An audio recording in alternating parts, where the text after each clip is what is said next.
bless America. On my knees at the cross I pray. God bless America. On my knees at the cross I pray. I pray for America. Our ancestors. Today I just have one question. Do we want truth or more death in our black community? Let's talk about it on America Now. And don't forget to like, subscribe, ring that bell and get the latest updates of all our new content.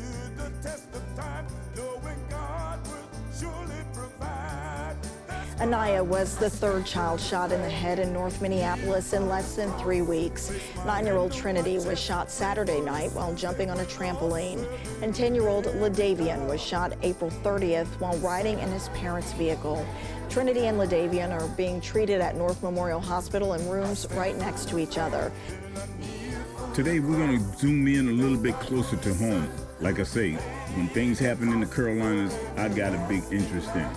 And as you know, the case is closed on Andrew Brown down there in the Carolinas. So there's been a lot of different views about this.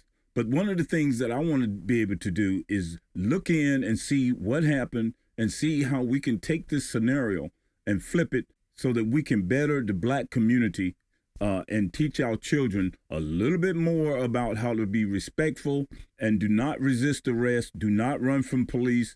I think if we instill these values in our younger children and youth, I think it will serve the black community in a very, very positive way. So let's look inside and see what's going on here.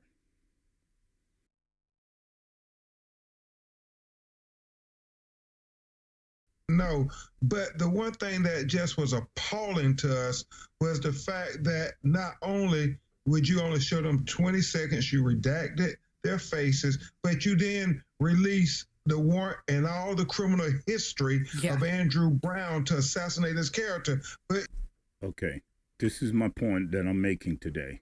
Now, he's saying that you're releasing the truth, which is the truth about Andrew Brown's history.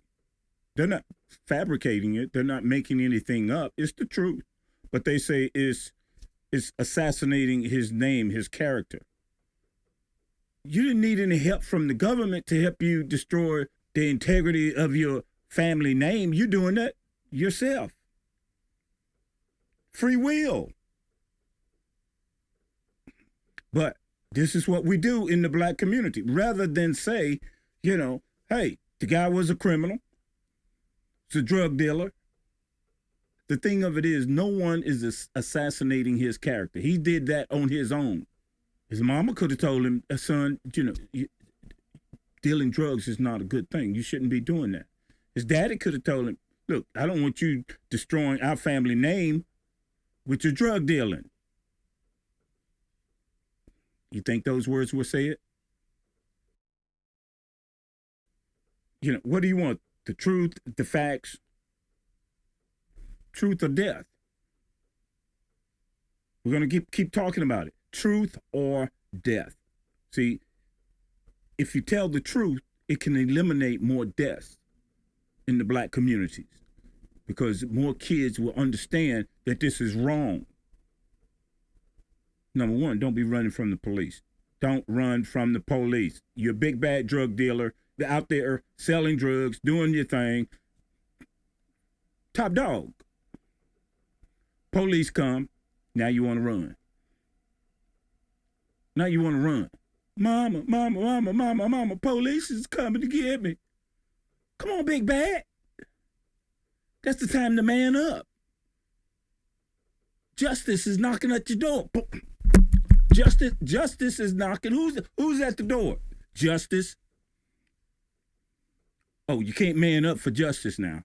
You want to get in your car, run away. I still want to know, was he already in the car, leaving when they pulled up? Or did he run and jump in the car as they were pulling up? Okay, so what I did just so that everybody knows that what I'm saying is facts. I went and got the actual footage on this, and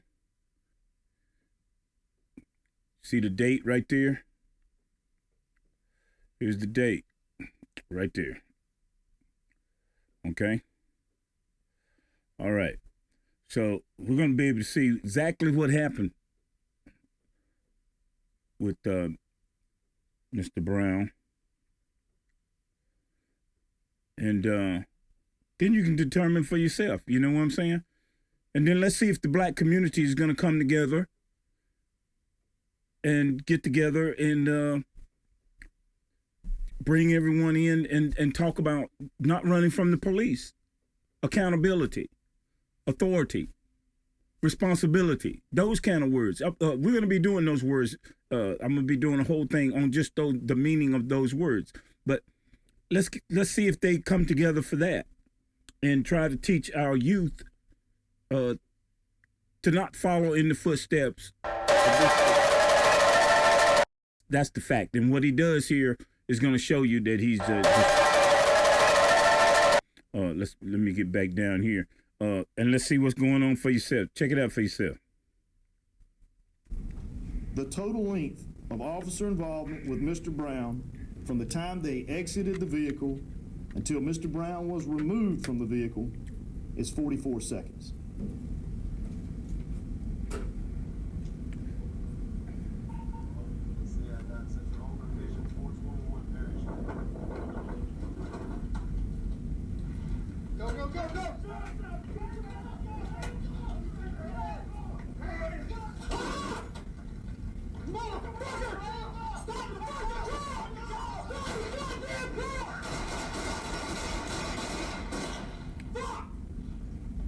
What more do you want? Did you hear what I heard? You know, he should know what's getting ready to go on. When they roll up on you like that, ain't but one thing for you to do is comply. What? Shiver and shake and shiver. You understand? And try not to do too much of that. Show them your hands. Show them your hands. No, big bad drug dealer. He's going to put the car in reverse. Well, okay, I don't care about mama. Mama's in the house, daddy's in the house, kids in the house, got 7 children. But anyway, there ain't no limit as to how many kids you can have because you're. So here he is, out there in the yard, in the car. Here they come, rolling up on it. Why is he going to put his family in danger like that? Neighbors. I'm not getting it. What do you people want? Nobody to come and do anything?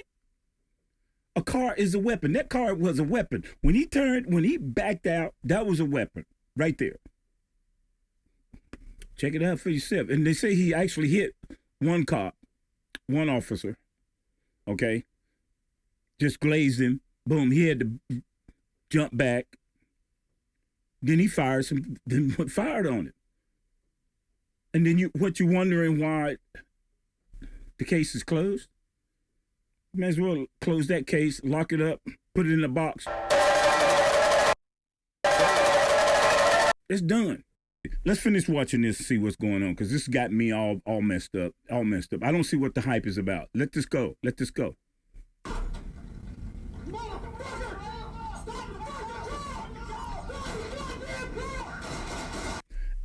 How many times I gotta tell this? Stop the car. Guy got so angry he had to use the Lord's name in vain. Now I'm upset with him about that. I don't like. Now that's one thing I don't like. But anyway, drives the car toward them. And what you want them to do? What do you want them to do? You want them to run? Oh no, they're not gonna run. They stand in their ground.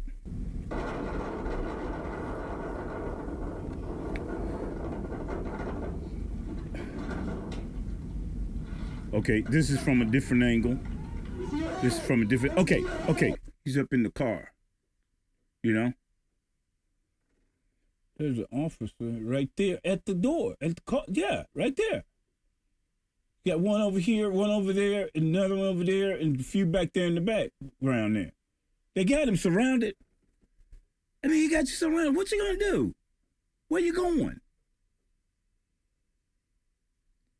Man, jail ain't as bad as dead. I'm gonna tell you that right now. And it's not when you have a chance to repent in jail, in prison. You got a chance to repent and get your soul and your spirit together. It's over. It's over. So ain't no use in them getting those pastors together to go against something that they should have been dealing with in the neighborhood 10 years ago. If you'd have dealt with him 10 years ago, so what 20 years ago, he wouldn't be the person he is now. You would have been able to help him. If you do like you're supposed to be doing in the neighborhoods, and that's going and say, all right, kids, watch this. This is who you don't want to be like. But no, what you want to do, they killed by cops. Okay, killed by cops. Oh, yeah, we got to get them. Let's get them, y'all. Come on, y'all. Come on, preachers. Come on, preachers. Come on, sisters, preachers, everybody. Come on, let's get together. We got one dead over here. You know, who cares? I say shoot some more. Find some more. Go find you a bunch of them and just pie y'all. Get you a bunch more. Especially when there is. See, there you look at that. See what I'm saying? Now he got 7 children. 7 children. And he's not man enough to stand up to his responsibility. I'm caught. That's it. I'm caught. So, I'm going to prison. All right? I'd rather say that to my kids. Look, kids, hey, I lived a hard life, didn't do what was right, and this is what happens when you get caught. So don't let me find out that you're following in my footsteps, because I'll beat you down when I come out. That's what I'd be telling my kids if I spoke in that manner, which I don't. But that's what I would be saying to them. Don't grow up to be like daddy. Church, go tell them. Preachers, go preach this sermon in your church Sunday. Don't grow up to be like daddy. If he's a drug dealer, can you preach that one? No, you can't preach that one. You won't preach that one. You want to go out there and mess with the DA and all this and all that, and pretend like you're protecting something that matters on the outside looking in on America Now. There you go.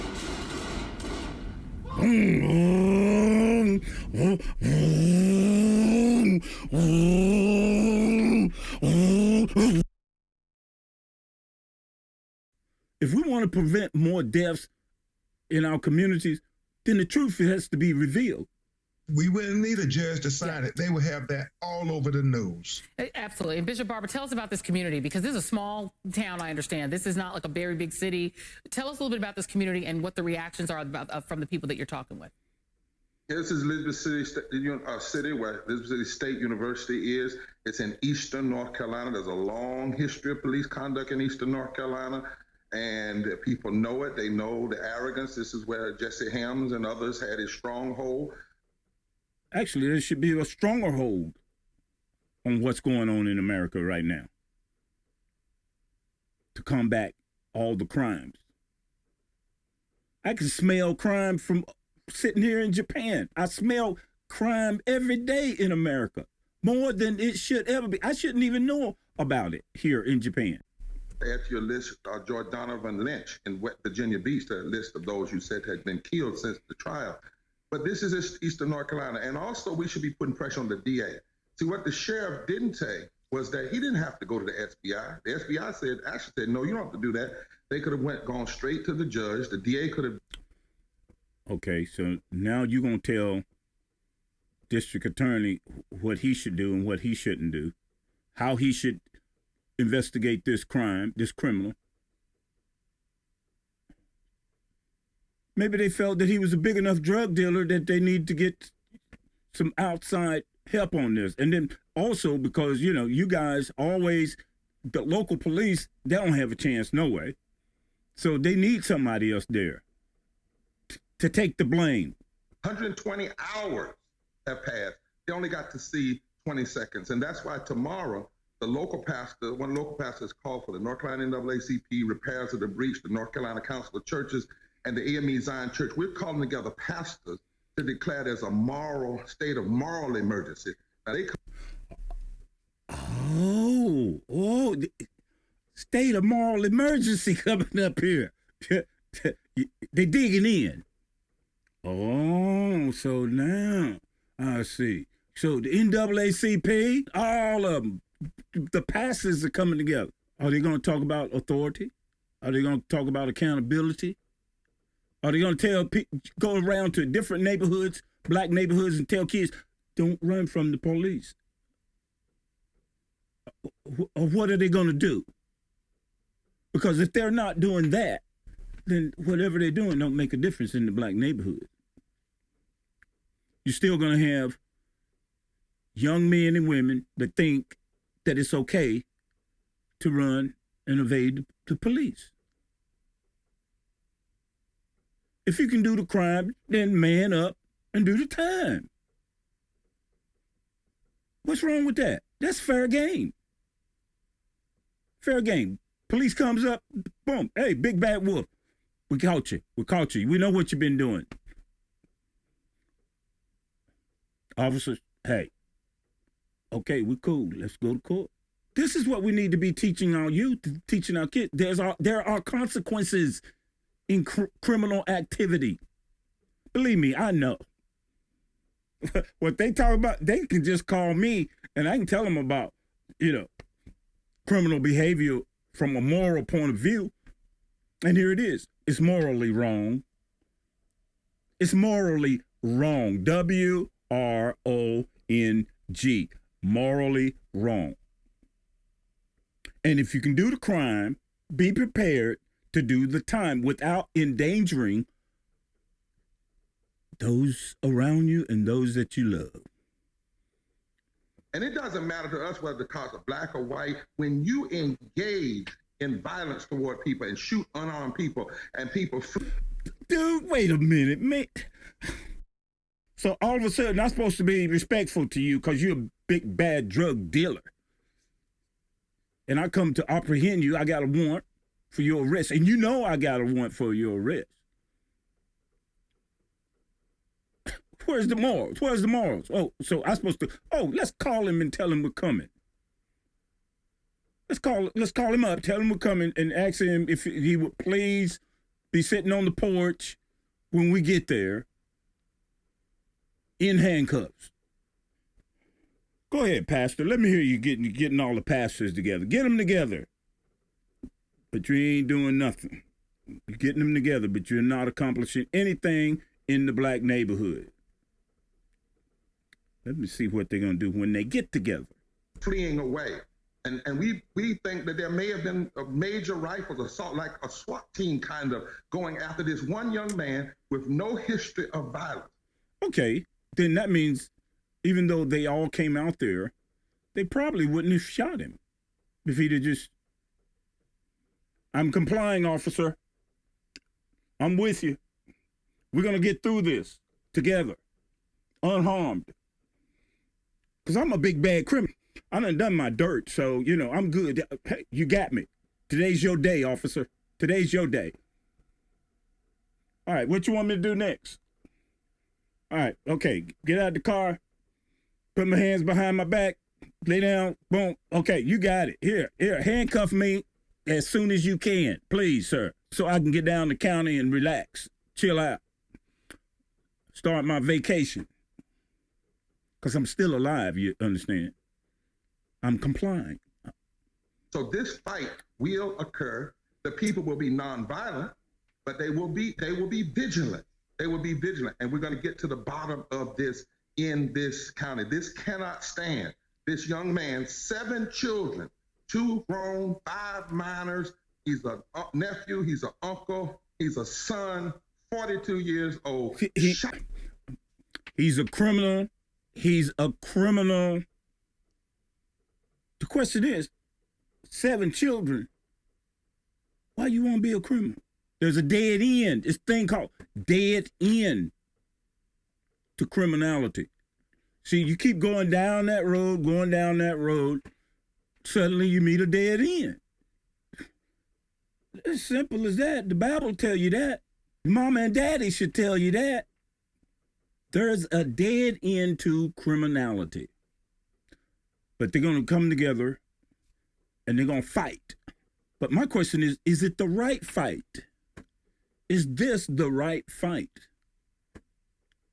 Or should we be out there battling to save the next life? We have very sad news to report. The little girl shot Monday night in North Minneapolis has died. Anaya Allen was only 6 years old. She was shot in the head while sitting in a vehicle. The next young life, the next life that's going to, in the black community is going to run up on another black man, pull a trigger, pie y'all. But at the same time, wait a minute. We're too quick to jump out and just say, oh yeah, well this is that, and get the hype going up. And Crump, he's great at antagonizing. This little bald-headed Negro, I mean, he learned from the master. You know that, don't you? He learned from the master, the weasel, Sharpton, the scoundrel, the swindler, the pimp preacher. So they know how to go out and get people riled up. And so they go to the black churches, black churches, I don't even know what to say about the black church right now. It's just, we're lost, okay? We're lost. You know. Let's start saving the children in our community, something that matters, that we can do together by telling the truth. It's either truth or death. We don't need to be wasting their time right now out there marching. They need to have their butts in school getting some education. Education is what they need right now. And if we're going to bring the pastors and everybody together, well, it need to be for a cause to preserve life in the black community by sharing the truth. That's my outlook from the outside looking in.